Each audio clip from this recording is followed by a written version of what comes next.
Olá, pessoal. Nós vamos iniciar nessa aula a nossa apostila número 2 de filosofia. Então, nós concluímos a apostila número 1 com o pensamento de Sócrates e com o pensamento dos sofistas. Vejam, é muito importante que vocês não esqueçam essa sequência reflexiva que nós estabelecemos e que nos foi dado como norte pela nossa apostila. Desde a ideia de mitologia, dos primeiros filósofos, também chamados de filósofos da natureza, que buscam na natureza, na physis, a arqué, o elemento primordial, até nós alcançarmos Heráclito e Parmênides, que vocês vão ver sempre que nós faremos referência a ambos, porque com a visão que cada um em particular estabeleceu da realidade, o modo como cada um enxergava a realidade, vai ser determinante para os próximos passos dos filósofos e da própria filosofia. Aí nós alcançamos o período antropológico, ou seja, uma saída da investigação da natureza e a entrada na investigação acerca do homem, das suas ações, daquilo que o torna ou não justo, daquilo que o torna ou não honesto, daquilo que o torna ou não corajoso. Ou seja, o período antropológico liderado pelos sofistas, cuja verdade, em termos gerais, é relativa, cuja verdade é impossível de ser alcançada, cuja verdade é uma convenção entre os homens, e também por Sócrates, que, contrário aos sofistas, vai pensar um tipo de saber que está pautado na ideia de uma verdade, um conhecimento verdadeiro, único, absoluto para todos os homens. Isto porque, se todos nós homens somos racionais e a razão é igual em todos nós, a capacidade intelectiva é a mesma para todos nós, isso que por vezes nos marca como pessoas, ou seja, a nossa racionalidade, a nossa razão, portanto, dirá Sócrates, vai nos levar a um tipo de saber universal, isto é, um tipo de saber que vale para todos. Essa é a ideia de verdade para Sócrates. Ou seja, a verdade significa a conquista pela racionalidade humana da nossa capacidade de conceituar as coisas. Em termos mais práticos e didáticos, o conceito de justiça para Sócrates, portanto, o que é ser justo ou não dependeria de cada pessoa e da sua opinião, dirá Sócrates, mas o conceito de justiça deve ser apenas um para todos nós. Mas onde está esse conceito? Está na nossa capacidade de alcançá-lo pela nossa razão, pela nossa capacidade racional. Ele está, no fundo, dentro de nós mesmos. Por isso, da necessidade de nós distanciarmos, quebrarmos, nos afastarmos dos falsos conhecimentos, dirá Sócrates, para daí alcançar o verdadeiro conhecimento. É o movimento da ironia e da maiêutica socrática, ok?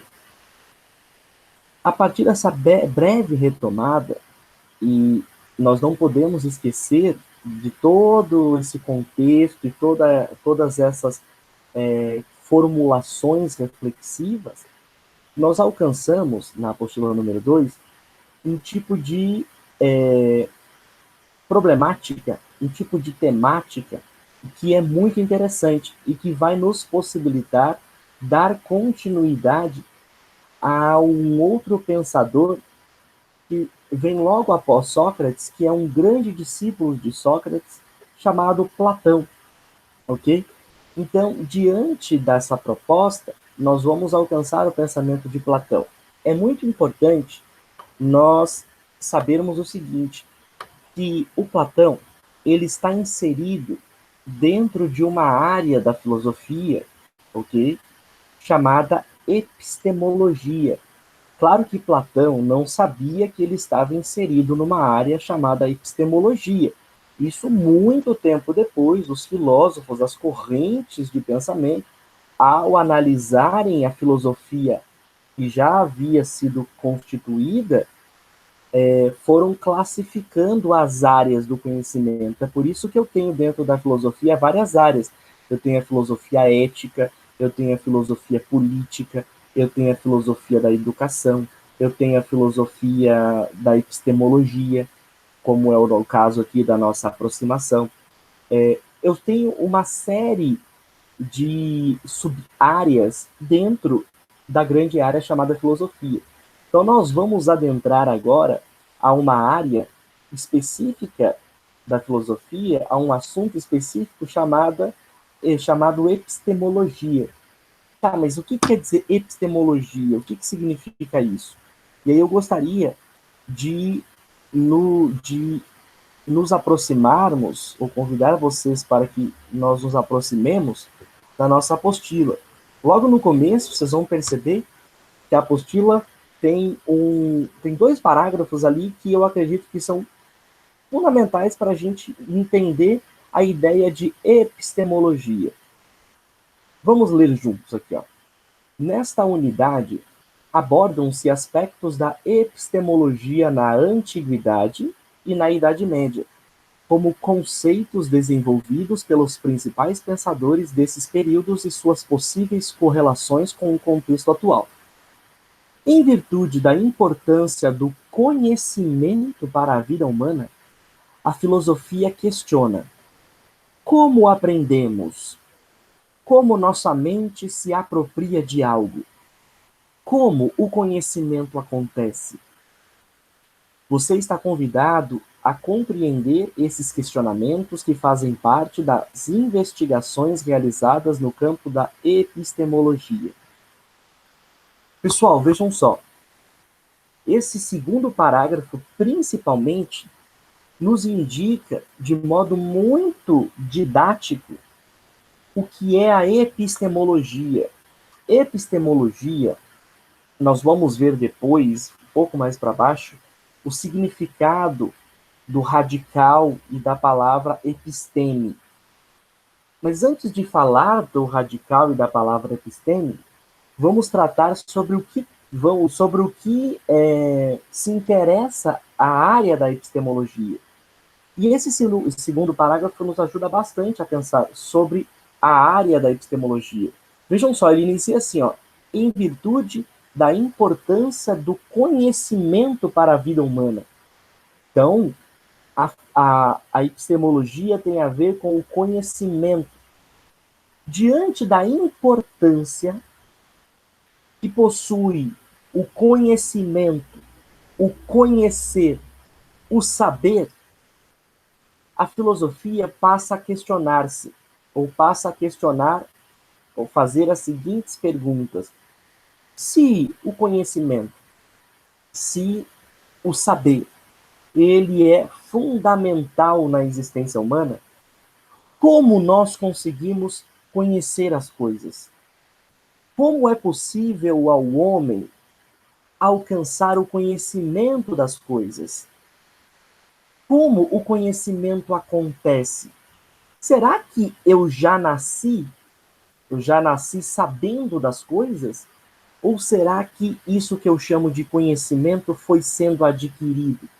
Será que há algo de saber que já nasce comigo e esse saber, esse tipo de conhecimento que por vezes é inato, ou seja, nasce comigo, me possibilita conhecer as outras coisas que não nascem comigo e que eu vou aprendendo à medida que eu vou vivendo? Ou será que eu nasci definitivamente sem qualquer tipo de conhecimento e eu fui aprendendo, conhecendo tudo o que eu sei a partir das minhas vivências? Vejam só, é um questionamento que a própria filosofia vai fazer. De novo, se o conhecimento é algo fundamental e nós reconhecemos isso, ok? A todo instante, nós lidamos com um tipo de saber. A todo instante nós lidamos com o conhecimento. Desde o conhecimento mais trivial ou menos importante, por exemplo, você saber fazer um bolo. Veja, é um tipo de conhecimento que pode importar para você, ok? E pode fazer diferença para você. Mas a pergunta ainda é como eu consegui, quais foram os passos precisos para eu conseguir alcançar esse tipo de conhecimento, isto é, conseguir fazer um bolo. Como isso foi possível? Será que eu já nasci com alguma habilidade? Aí você fala, não, eu não nasci com alguma habilidade. A minha mãe me ensinou a fazer o bolo, um bolo de laranja, que é uma tradição da família, porque minha avó também fazia, etc e tal. Ok, então você está me dizendo que você nasceu sem esse tipo de conhecimento. Ok, mas e se eu pensar em prodígios, isto é, em pessoas que nascem com uma habilidade tão grande que a ciência não é capaz de explicar como essas pessoas adquiriram essa habilidade, porque elas são tão prematuras, ou seja, são tão jovens para terem aprendido tanta coisa, ou uma coisa tão profunda em tão pouco tempo, que acredita-se por vezes que essa pessoa nasceu com esse tipo de dom, com esse tipo de conhecimento. Vou dar um exemplo para vocês. Nós temos um pianista brasileiro muito famoso chamado Nelson Freire. O Nelson Freire, ele é um pianista internacionalmente conhecido. Devo dizer a vocês que ele já foi considerado por muito tempo o melhor pianista do mundo. Se hoje ele não é o melhor do mundo, ele figura entre os melhores do mundo. Agora, o Nelson Freire, a história dele é muito interessante, tem até um documentário que narra um pouco a história dele, e é muito interessante esse documentário. O Nelson Freire, pasmem, com 4 anos de idade, o Nelson Freire já fazia grandes concertos no Teatro do Rio de Janeiro. Mas não eram concertos que as pessoas iam ali para achar aquele menino, aquela menina que por vezes estavam tocando, no caso o menino, eu vou ali para prestigiar porque ele toca bonitinho e vamos lá dar força. Não, ele tocava literalmente grandes peças de piano e peças que são dificílimas. Como se explica, a partir desse exemplo, a capacidade de uma criança de 4 anos de idade já tocar uma peça dificílima de piano, quando na verdade essa criança, essa pessoa ainda é muito prematura. Ou seja, a filosofia, dentro da área da epistemologia, a filosofia vai se interessar fundamentalmente pela nossa capacidade de conhecer as coisas. E se nós somos capazes de conhecer as coisas, a filosofia vai se interessar como esse acontecimento ele ocorre. Qual é o caminho desse acontecimento, desse conhecimento? O que a nossa mente, ou o que o nosso corpo, o que nós como pessoas utilizamos para alcançar determinado conhecimento?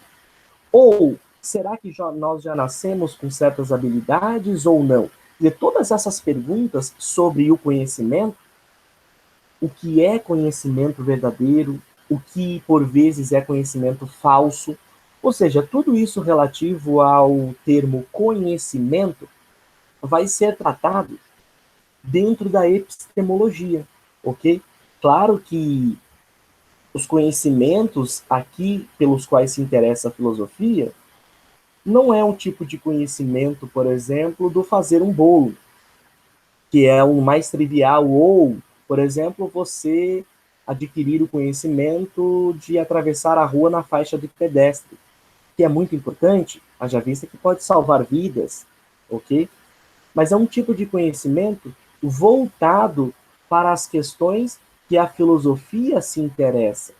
Ou seja, um tipo de conhecimento sobre ou um tipo de saber que se direciona para a nossa capacidade de conhecer.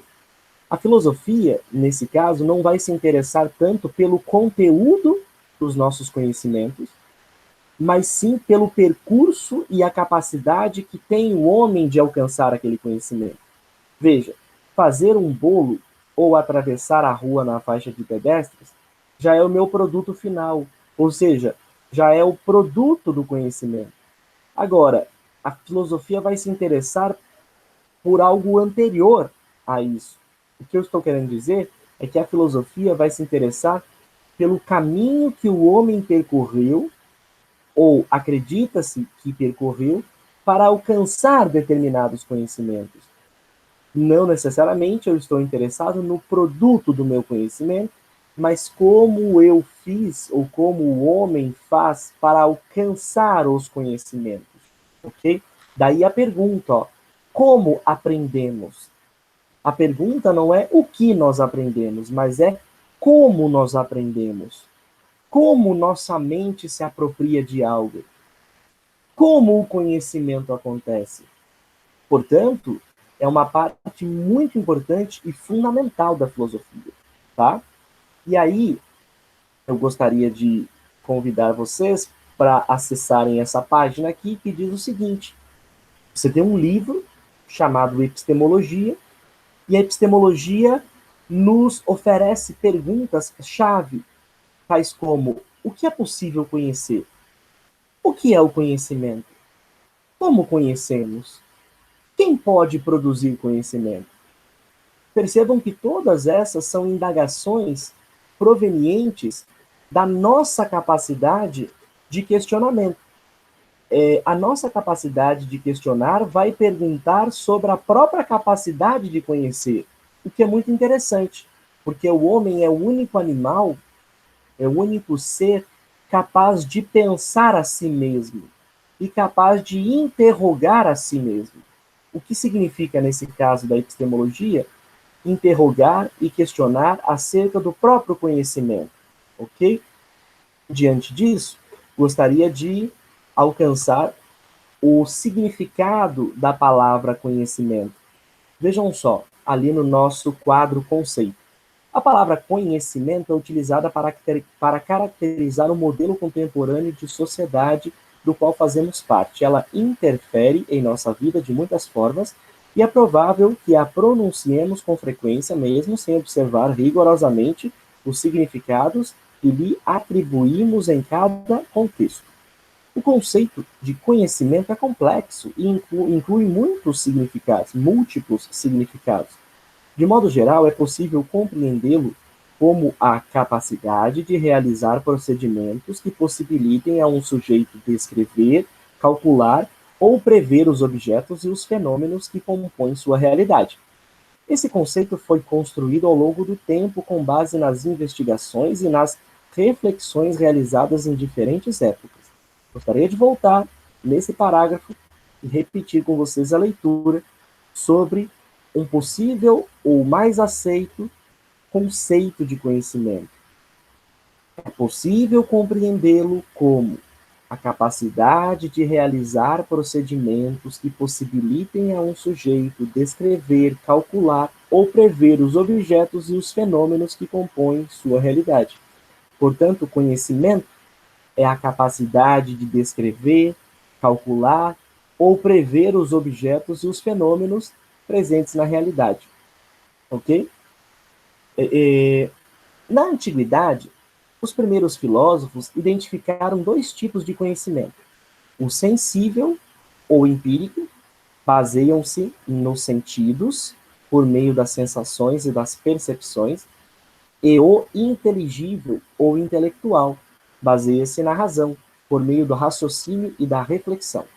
Mais tarde, com o advento, com o surgimento do cristianismo e sua influência durante a Idade Média, um terceiro tipo de conhecimento foi abordado em reflexões filosóficas, o da fé, tendo a crença como fonte e a revelação divina como verdade.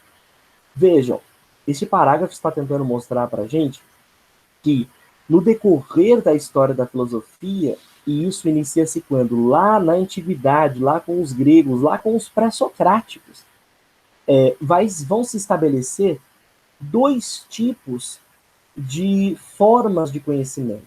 Uma corrente de pensamento vai achar que nós alcançamos o conhecimento a partir da nossa sensibilidade, o que chama-se de conhecimento sensível ou empírico, ou seja, eu só consigo conhecer à medida em que eu faço experiências das coisas, faço experiências da realidade.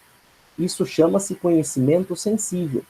Um exemplo bem simples, mas que pode nos ajudar a pensar no conhecimento sensível, é saber que o fogo queima porque eu um dia me queimei, ou eu me queimei várias vezes, para saber que aquilo que é quente demais pode me queimar. Ou seja, isso é uma experiência sensível, que dependeu de uma sensação, de uma experiência sua. Só que há uma outra corrente de pensamento que acredita que o verdadeiro conhecimento ele é alcançado não pelas minhas sensações, não pelas minhas experiências, mas pela atividade da razão, pela atividade intelectual. Essa corrente é chamada de racionalista, que significa dizer que os conhecimentos que eu tenho, ou os conhecimentos mais verdadeiros que eu tenho, na verdade, são fruto de um trabalho da razão e não de um trabalho da sensação do corpo. Por fim, há um terceiro tipo de saber, de conhecimento, que corresponde ao conhecimento da Idade Média, que aponta para a fé. Ok? Devo dizer a vocês que não são apenas esses três tipos de saberes que vão marcar toda a história da filosofia. Depois virá um pensador chamado Kant. Nós vamos falar sobre esse pensador alemão chamado Immanuel Kant, que vai juntar tanto o conhecimento sensível quanto o conhecimento intelectual e vai dizer que nós homens somos ou precisamos tanto da sensação quanto da razão para alcançar o conhecimento verdadeiro. Mas isso a gente deixa para uma outra história, quando a gente for falar do Kant, ok? E por fim, eu gostaria de terminar essa aula a partir de dois conceitos. Por que esses conceitos são importantes? Porque lá na Grécia Antiga, o grego ele vai diferenciar aquilo que é conhecimento verdadeiro daquilo que ele chama de falso conhecimento. Bom, se a nossa aula, ou se as nossas aulas vão se basear aqui na ideia de conhecimento, os gregos vão formular uma palavra específica. Conhecimento é a mesma coisa que episteme. Daí o nome da nossa área, ou da área que nós estamos nos aproximando agora dentro da filosofia, chamar epistemologia. É uma palavra grega, que significa ciência. Portanto, segundo os gregos, alcançar o conhecimento verdadeiro é fazer ciência. Mas não aquela ciência como nós estamos acostumados, por exemplo, a ciência ligada à medicina, a ciência ligada à física, a ciência ligada à área da biologia e de ciência de laboratório. Ciência, em termos de filosofia, significa, especificamente, a capacidade do homem de alcançar os conhecimentos. Portanto, a episteme é uma palavra que classifica, para os gregos, o conhecimento verdadeiro, diferentemente da doxa, que, segundo os gregos, significa um conhecimento falso. Se episteme tem a tradução de ciência, a doxa é traduzida por opinião. Então, dentro da Grécia Antiga, nós teremos duas palavras que vão se contrapor entre si. Ou o conhecimento ele é falso, chamado de doxa, ou o conhecimento é verdadeiro, chamado de episteme. Só para destacar para vocês, Sócrates, quando se contrapõe aos sofistas, dirá o seguinte: eu estou fazendo ciência, isto é, episteme. porque eu estou fazendo com que os indivíduos alcancem o verdadeiro conhecimento, diferente dos sofistas, que apresentam um falso conhecimento, isto é, a doxa, e, portanto, não levam os indivíduos a um conhecimento verdadeiro, ou seja, à ciência, à episteme. Então, dentro da Grécia antiga, nós teremos essas duas palavras sempre contrapondo-se entre si, sempre se contrapondo entre si. Seja a doxa, conhecimento falso, ou a episteme, conhecimento verdadeiro, a ciência. E aí, para iniciar Platão, e nós iniciaremos na próxima aula apenas, eu preciso que vocês leiam esse texto aqui, que está presente na página número 11, especificamente este texto aqui, ó. Agora, imagina a maneira como segue o Estado.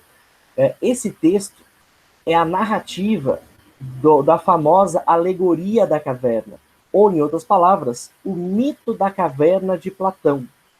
O mito da caverna de Platão significa Sócrates conversando com Glauco. E o Sócrates vai apresentar para Glauco como o homem alcança o conhecimento verdadeiro. Estão lembrados que tudo que eu tenho, grande parte daquilo que eu tenho escrito de Sócrates, quem escreveu foi Platão. Por isso que esse diálogo, esse texto é um texto platônico.